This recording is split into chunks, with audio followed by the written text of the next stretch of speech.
భద్రాచలం పట్టణంలో గురువారం సాయంత్రం బీజేపీ పార్లమెంట్ అభ్యర్థి సీతారాం నాయక్ ఆధ్వర్యంలో చేపట్టిన సాంస్కృతిక ర్యాలీతో పట్టణం దద్దరిల్లింది. కోలాటాలు, డప్పులు, కొమ్ము నృత్యం, రేలా నృత్యం, లంబాడి నృత్యాలతో పాటు అధిక సంఖ్యలో పాల్గొన్న కార్యకర్తల నినాదాలతో భద్రాద్రి పట్టణంలోని వీధులన్నీ మారుమోగాయి.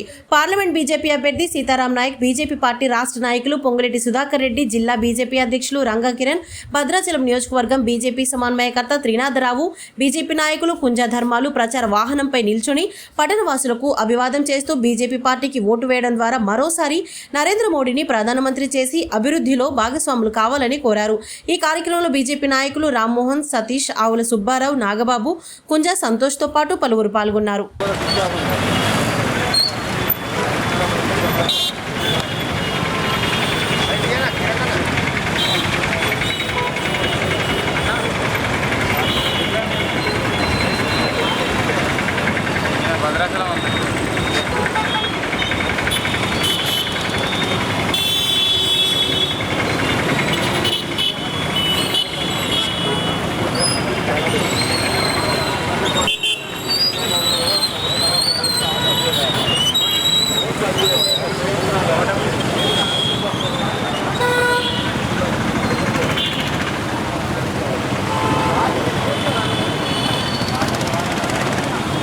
సార్ ఇది జరగండి సార్ సార్ మీరు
అయ్యేటువంటి నరేంద్ర మోదీ గారి యొక్క దూతగా ప్రపంచం మొత్తం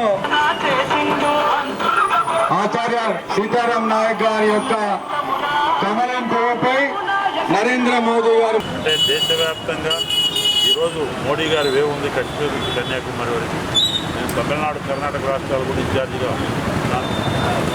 ఈ రకంగా దేశహితంగా ఆత్మనిర్భర భారత్ వైపు అడుగులేస్తూ 5వ బలమైనటువంటి ఆర్థిక శక్తిగా తీర్చిదిద్దినటువంటి నరేంద్ర మోడీ గారి నాయకత్వాన్ని దేశ ప్రజలందరూ కొనియాడుతూ సబ్కా సాత్, సబ్కా వికాస్, సబ్కా విశ్వాస్, సబ్కా ప్రయాస్ అనే మూలమంత్రంతో అన్ని వర్గాలను మరి ముందుకు తీసుకెళ్తూ అభివృద్ధి పదం వైపు, సంక్షేమ పదం వైపు తీసుకెళ్తూ ఇన్ఫ్రాస్ట్రక్చర్ కూడా డెవలప్ చేస్తూ 80 కోట్ల మందికి ప్రధానమంత్రి గరీబ్ కళ్యాణ యోజన కింద 5 కేజీల రైస్ ఫ్రీగా ఇస్తూ 25 కోట్ల మంది పేదవాళ్ళని పేదరికం పైకి తీసుకొచ్చి సరిగా 11 కోట్ల ఉచితంగా గ్యాస్ సిలిండర్లు, 12 కోట్ల మరుగుదొడ్లు, 4 కోట్ల ప్రధానమంత్రి ఆవాస్ యోజనలు, ఆయుష్మాన్ భారత్ 5 లక్షల ఉచితంగా వైద్య సేవలు అందించేట అనేక కార్యక్రమాలు, సంక్షేమ కార్యక్రమాలు జరుగుతున్న మోడీ గారి నాయకులు ఇది చూసి వరవలేక రాహుల్ గాంధీ గారి దగ్గర నుంచి కాంగ్రెస్ పార్టీ నాయకులు వాళ్ళు గ్యారంటీల మీద అధికారులకు వచ్చి ప్రజలకు చెవుల్లో పూలు పెట్టి టోటల్గా ఫెయిల్ అయ్యి ఏం చేయాలో అర్థం కాక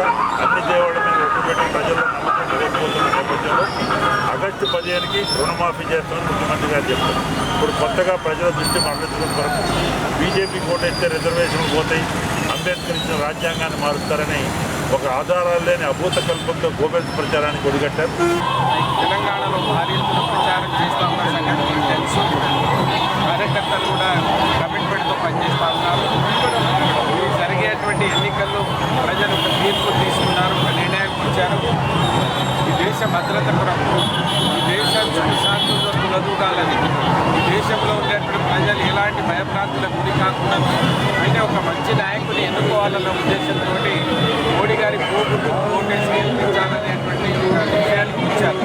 కనుక ప్రజల్లో ఒకటే కోరుతా ఉన్నాను, ప్రజలారా నా చరిత్ర మీకు తెలుసు. నేను ఒక ఉద్యమకారుని, ఒక ప్రొఫెసర్ని. నేను ఏం చేసినా ఈ ప్రాంతానికి మీకు తెలుసు. మళ్ళీ మీరు నమ్మండి, ఇవాళ మోడీ గారు మూడోసారి ప్రధానమంత్రి అనేది నిర్ణయం జరిగింది. ప్రజలు అదే ఉద్దేశంతో ఓటేస్తున్నారు.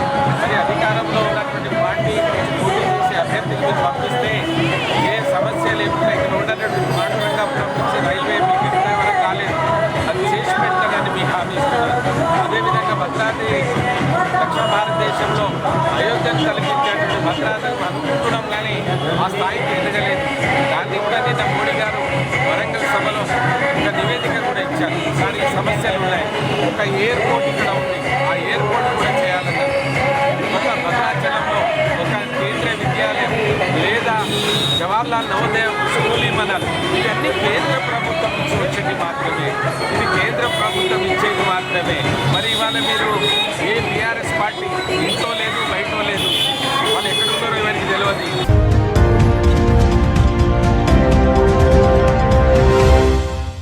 ప్రియమైన 8TV ప్రేక్షకులారా, 8TV తాజా వార్తల నోటిఫికేషన్ మీ దరికి ఎప్పటికప్పుడు చేరాలంటే ఇప్పుడే 8TVని సబ్స్క్రైబ్ చేయండి.